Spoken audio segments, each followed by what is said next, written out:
কোন দিন কোন বেলার খানা কোথায় পাঠাইতে হবে আল্লাহ জানে না? কথা বলেন। এই যে আমরা যে সারা বছর চরকির মতো দৌড়াই, হ্যাঁ বোঝেন নাই কথা। এই যে আজকে এনে কালকে হেনে, তা আমি ভাত তরকারি কতখানি ছিড়েন না। ফেরেস্তা যদি নিজে নিজে খাওয়াইতে, ফেরেস্তা কইতো দৌড় বেটা বেটা একটা ভাত দুগার লেগে তোর ফিসে ফিসে বেটা তামামটা দেশ ঘুরি বেটা, যা বেটা নিরিবিলি এক জায়গায় বইয়া না ভাত খাইবে বেটা। আল্লাহ তাআলা বলে না বান্দা, প্রতি সেকেন্ড তুমি কখন কোথায় থাকবা আমি তো আল্লাহ তাআলা কুল্লুন ফি কিতাবিম মুবিন, আসমান ও জমিন সৃষ্টির 50,000 বছর আগে আমি আল্লাহ আমার তাকদীরে প্রতিটা পিঁপড়া বলো আর সমস্ত মখলুক বলো আমি লিখে রেখেছি, লিখে রেখেছি, লিখে রেখেছি। হাসবা কয়বার, কাঁদবা কয়বার, ঘুমাইবা কয়বার, হাঁটবা কয়বার,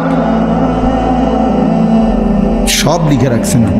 তা মনে রাখবেন, তাফসীরের মধ্যে কথা আছে, কিতাবে আছে, তাকদীর শুধু মানুষের না, তাকদীর আল্লাহ ছাড়া, মা সেওয়াল্লাহ, আল্লাহকে বাদ দিয়ে যত সৃষ্টি প্রত্যেকটা মাখলুকের তাকদীর আছে। তো পিঁপড়ারও, মশারও, মাছির। এই জন্য মশায় এবডারে কামড়াইয়া বাচ্চা গেছে, ওনার কাছে গেছে আর উনি মেরে গেছে। এই তকদীর এমনি আছে, বুঝেন নাই কথাটা? পিঁপড়া এখান দিয়ে গেল, এদূর পর্যন্ত গেছে, কেউ মারছে না, ওই এবার কাছে গেছে ঠ্যাঙ্গে ডলা দিয়ে মেরে গেছে। তকদিরে ভাবেই ছিল, বুঝেন নাই আমার কথাটা? সব কিছুর কি আছে? তাকদীর আছে, শুধু আল্লাহ ভিন্ন সব কিছু। আল্লাহ আমাদেরকে বুঝ দান করেন।